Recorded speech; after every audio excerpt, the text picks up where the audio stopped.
Safe shop direct दिल से।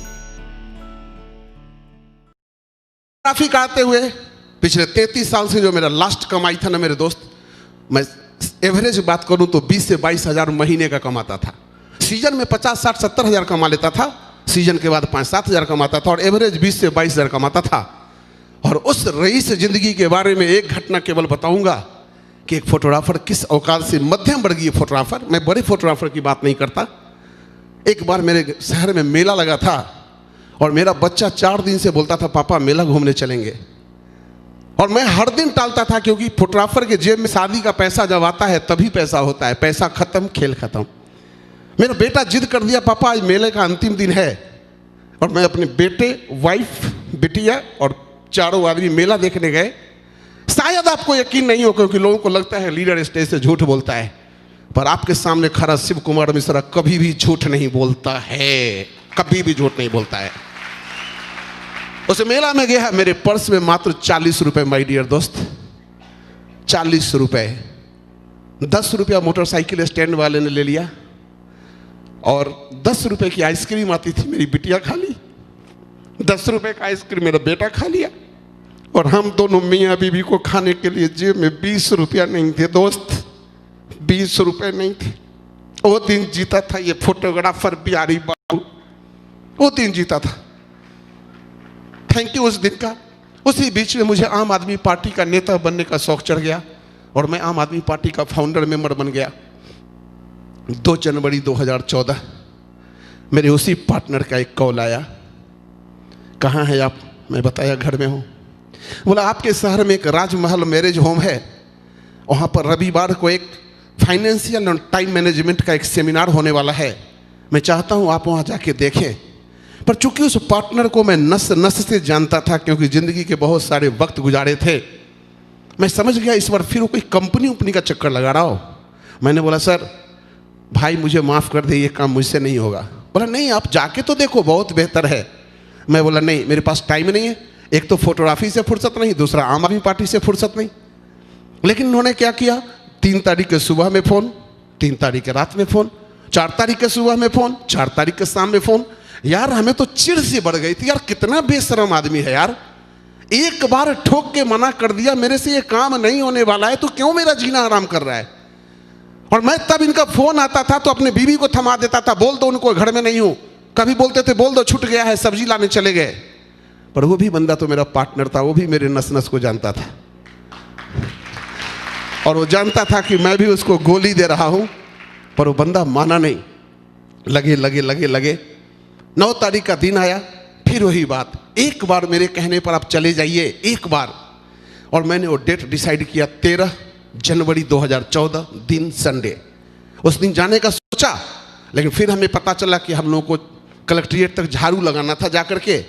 मैंने अपने वाइफ को बोला ऐसा करिए आप जाके वो फंक्शन देख लीजिए और मैं झाड़ू वाला कार्यक्रम कर लेता हूँ, तो पेपर में फ़ोटो आ जाएंगे। और मैं वाइफ को भेजा वहाँ और मैं चला गया झाड़ू लगाने। लौट के जब मैं सेमिनार में गया 1 बजे के लगभग, मैं बीवी से पूछा क्या हुआ जी? तो बोली अरे वो कोई कंपनी है, वो सूट बेचना पड़ता है 2 गो, और 2 बनाने के बाद बोल रहे थे बहुते पैसा आता है। हम बोले 2 बनाने वाला है? बस 2 बनाने वाला तो कोई बोलता था तो मुझे लगता था दोनों उंगली मेरे आंख में घुसेड़ देगा। हमने तुरंत मोबाइल निकाला और बोला सर मुझसे ये काम नहीं होगा। तो बोला क्यों, आपने देख लिया क्या? मैंने बोला ना मैं कभी झूठ नहीं बोलता। तो मैंने बोला नहीं मैंने तो नहीं देखा है, पर मेरी मैडम ने देखा है, और भाई ये 2 बनाने वाला काम तो मैं ये कई कर चुका हूँ, ये काम मेरे से नहीं होगा। अब उन्होंने सोचा कि अरे काम तो बिगड़ गया, फिर कहना शुरू किए कल होके अरे एक बार अपने मेरे कहने पर तो देख लो। मैं उनकी बात नहीं माना, उन्होंने दूसरे लीडर को ये काम ट्रांसफ़र कर दिया। ये आदमी मेरे कहने से ज्वाइन नहीं कर रहा है, ज्वाइन कराओ। अब उनका फ़ोन आना शुरू हो गया, सर जी एक बार चले जाओ देखने मेरा कैसा व्यवहार है। बोले बहुत बढ़िया, तो एक बार मेरे कहने पर जाके देख लो, और अगर आपको लगे कि यहाँ पर जिंदगी नहीं बदलती है तो एक बार मेरे कहने पर 7872 रुपए लगा के अपनी आईडी लगा लो। 1 साल का मुझे वक्त दो, अगर 1 साल में आपका पैसा वापस नहीं हो जाए तो आपको पैसा मैं अपने अकाउंट से देगा। बातें उन्होंने इमोशनल कर दी क्योंकि वो खिलाड़ी हैं दिल के, और उन्होंने चोट कर दी दिल पे। मैं ईमानदार हूँ, मेरा कैरेक्टर कैसा है? मैंने बोला बढ़िया।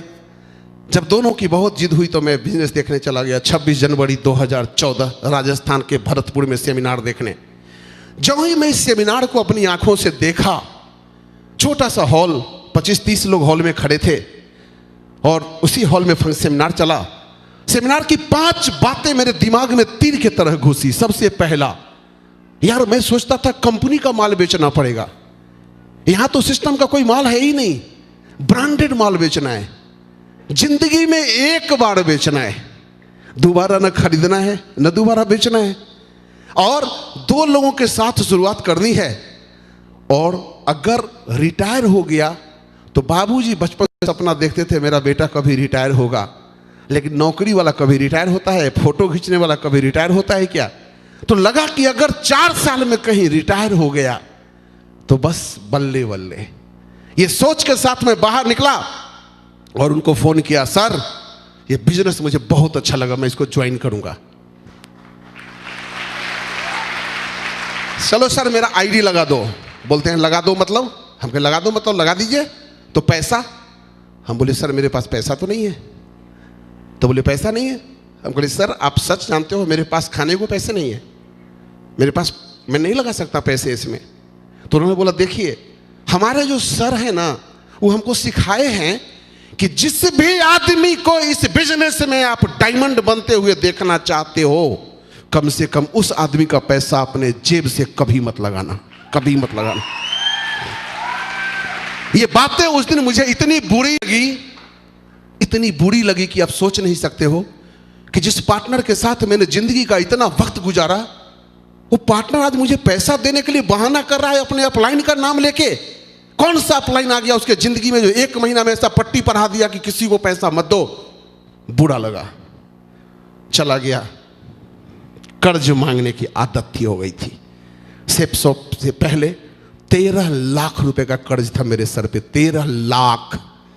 लोग कहते हैं सर ज्वाइन करने के लिए पैसा नहीं है, मेरे पास भी नहीं था 13 लाख। लोग कहते हैं उम्र कम है, सर 46 साल की उम्र में सेप्सॉप ज्वाइन किया। और लोग कहते हैं टाइम नहीं है, फोटोग्राफर से पूछो जिंदगी में प्रधानमंत्री के बाद उसी के पास टाइम नहीं है। तीनों चीज मेरे पास नहीं था, पर मेरा मानना है दोस्त कि जिस चीज के प्रति भी चाहत पैदा हो जाती है ना, तो इंसान वो सब कुछ कर गुजरता है जो आम स्थिति में नहीं कर सकता। और फिर जैसा 13 लाख चुकेगा और चुकेगा, फिर कर्ज। मेरे मकान मालिक हैं जैन साहब, बहुत ईमानदार आदमी, 2% ब्याज पे पैसा लगाए। जब मैं बोला चाचा जी पैसे दे दो कंपनी ज्वाइन करूंगा, बोले मिश्रा जी पागल हो गया है, एक तो नेटवर्किंग ज्वाइन करेगा और ऊपर से ब्याज पे पैसा लेके ज्वाइन करेगा। हम कहे चाचा जी आपको ब्याज से मतलब है ना, मेरा पैसा देने से मतलब है, मैं अपने आपके पैसा को आग लगा दूं, आपको क्या ब्याज लेना टाइम पे? बोले ठीक है। बोले अभी पैसा नहीं है, कुछ टाइम दो, पैसा आएगा तो। 1 तारीख के रात में मुझे आके बोलते हैं मिश्रा जी पैसा आ गया है, ले जाओ। पर मैं फिर कहता हूँ इन सब चक्करों में मत पड़ो। हम कहे ठीक है चाचा जी। पैसा लिया, फोन लगाया, सर पेमेंट आ चुका है। अब मैं गर्व दिखाना चाहता था कि आप पैसा नहीं दिए तो मैं कर्जा भी लेके ले आया। फोन किया, बोले ठीक है। 2 तारीख को पैसा की बात हुआ, 2 तारीख को आईडी लगी।